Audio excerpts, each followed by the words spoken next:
Welcome everyone to the Department of Electronics and Communication Engineering, GIMT Guwahati. We are here in the analog circuits lab and we'll be seeing the experiment fixed bias using BJT. So here is the aim is to study the fixed bias circuit using BJT.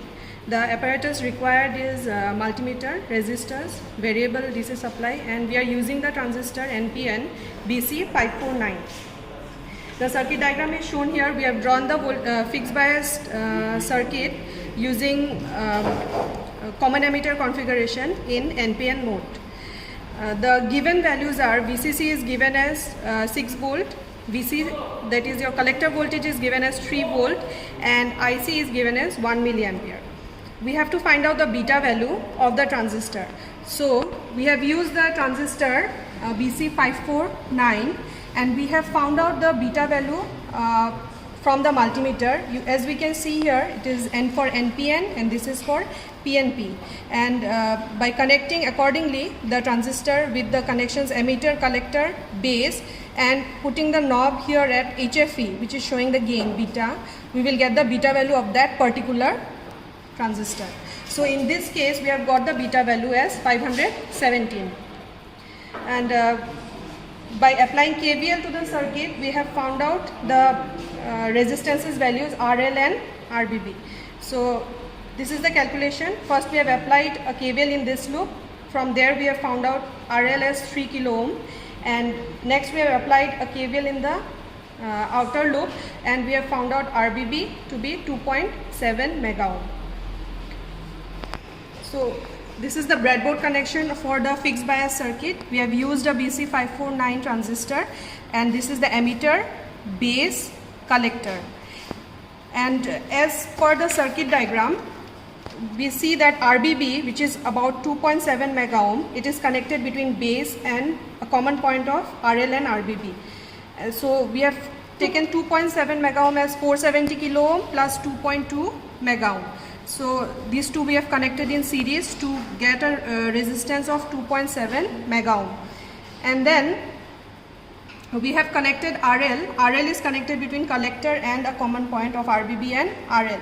So RL is coming out to be 3 kilo ohm. So in the laboratory we have got 2.7 kilo ohm. So we have used a 2.7 kilo ohm, and we have connected the RL between collector and the common point of RBB and RL. And as we can see, the collector current IC has to be measured from this point in series, because current is always measured in series. So that is why we have connected a multimeter in series across RL and collector. So this is the multimeter which is in the emitter portion, and it is connected between RL and collector terminal in series. This is the multimeter. And for measuring VCE or the collector voltage BC, we have connected another multimeter between emitter and collector of the transistor. So this is for measuring the voltage and this is for measuring the current. And this is the variable DC supply, which is VCC. Here we have connected it between the common point of RBB and RL and to ground, that is your emitter. So now we will set the variable power supply to 6 volt, as VCC is given as 6 volt.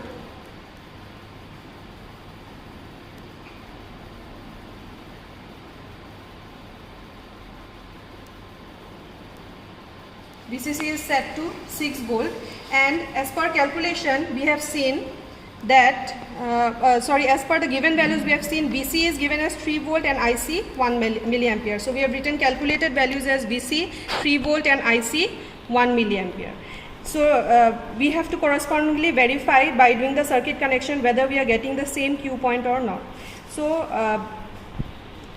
when we are giving VCC at 6 volt, we can see that the multimeter, which is the emitter, it is showing approximately 1.06 milliampere. 1.06 milliampere, and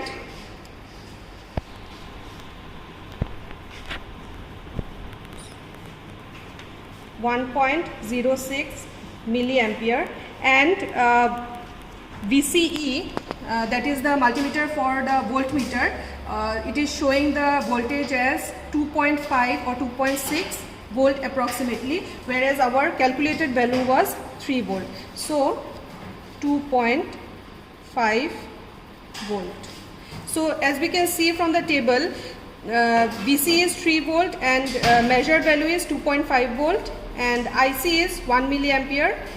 Calculated and measured is 1.06 milliampere. So we can say that the transistor is properly biased.